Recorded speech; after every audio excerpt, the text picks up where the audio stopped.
lots of Indian intelligentsia and people in academia and the media. The last time you were here, you were set up in the NDTV by a liberal and Islamist speakers. In a lynch mob. In a lynch mob. So. Yeah, okay. And so you went to JNU where you talked to the students, who Marxist student who called Jinnah Qaid-e-Azam. So what is your assessment of the Indian academia and media and the general intellectual culture? Well, I'm not in a position to pass judgment. It would be very subjective of me. However, I do get a feeling that the Indian intelligentsia has an inferiority complex, that anyone speaking Urdu must be enlightened.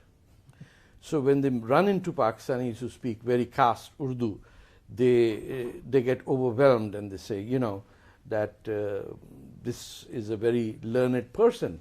Now, the point is that if you are dealing with an issue as pertinent as what's happening in Pakistan, they are now accustomed to meeting with the Aman Ki Asha type of nonsense that goes on, where a Pakistani woman would come and put a tikka on her head. I'm not talking Marvi Sarmad, I'm talking of a whole lot of others who quickly take it off once they're getting back to Pakistan.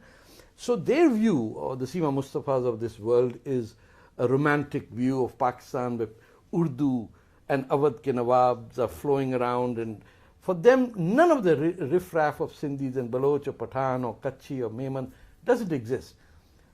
That view they've encapsulated. Then they visit Pakistan and some very wealthy family takes them for shrimp cocktails, gives them the house, they're drinking whiskey, and then they come back tainted, hum to gaye the, wahan to humne koi Hinduon ke khilaf nahi dekhi. So, then you come with someone who says, well, this is what is happening. It's not just that they're anti-Hindu, but Zulfikar Shah is sitting outside the press club. He's a Muslim. They try to poison him. Suddenly they become more Pakistani than the Pakistani.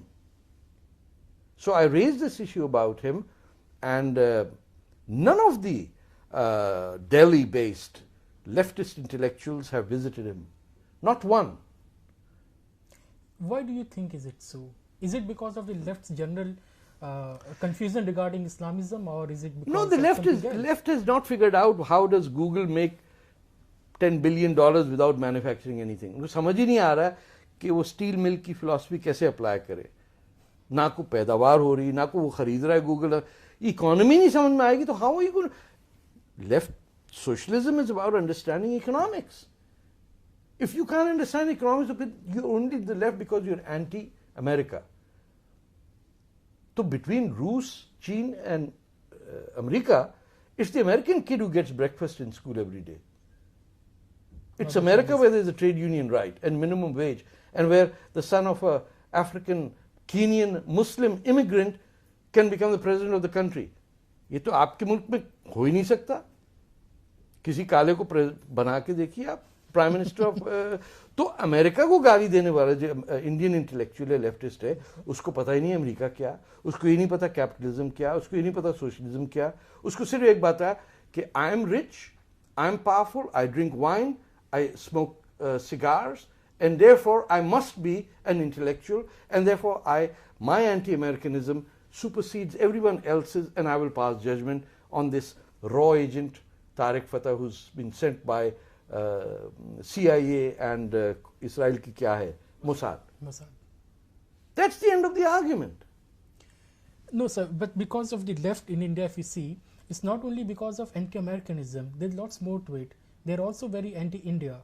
If you talk about the Hyderabad state, if you know, in the 1948, yes, when India was trying to get Hyderabad merged with India, yes, the communists joined hands with Razakars in the war against India. And they were actively supporting and supplying weapons to the Razakars and saying that, you know, Hyderabad should be an independent state. But that's the mistake of the Communist Party of India made by supporting the creation of Pakistan. You see, you have to understand how the communist essence works. Once a decision is made, these are very incorruptible people. However you can criticize the Communist Party, you don't find scandals in the Communist Party. पैसे खा गया कोई, या you know. Now we do, sir. अब तो खत्म हो गया यार कम्युनिस्ट. आप क्या, अब तो नंबूदरी पद भी नहीं, ना डांगे है. लेकिन you got to you put that in context of 1948. The Communist Party of India had made a decision to support partition, right? And so the actions of them became anti-Congress, and therefore Bughz-e Mawiya ke andar they were siding with this. In fact, the reports of the Hyderabad invasion or the liberation, depending which side you are on, have not yet come out from the Royal Commission. If I'm not wrong, there were large number of casualties that took place of anti-Hindu pogroms that were carried out by the Razakars. I think tens of thousands of people died, Yes, sir. but it was covered up because, and one can understand Mr. Nehru's position that the one thing they didn't want was an explosive situation inside India at a time of partition, कि हिंदू मुसलमान दंगा वहाँ शुरू हो जाएगा. You had a very bad situation. All of Delhi's Muslim population was living in the Red Fort at that time. Maulana Azad and the other Muslim leaders, Mr. Kidwai and all these who were the Congress, their hands were cut off. As Ghaffar Khan said, you sent us to the wolves. So there was general paralysis in one of the most one of the greatest tragedies of human civilization that took place in 47. तो उसमें हैदराबाद का issue जो है, it could have been the mistake of the communists in the tactical decision. It wasn't something some evil instruction came from Moscow के सट कर दो इनको.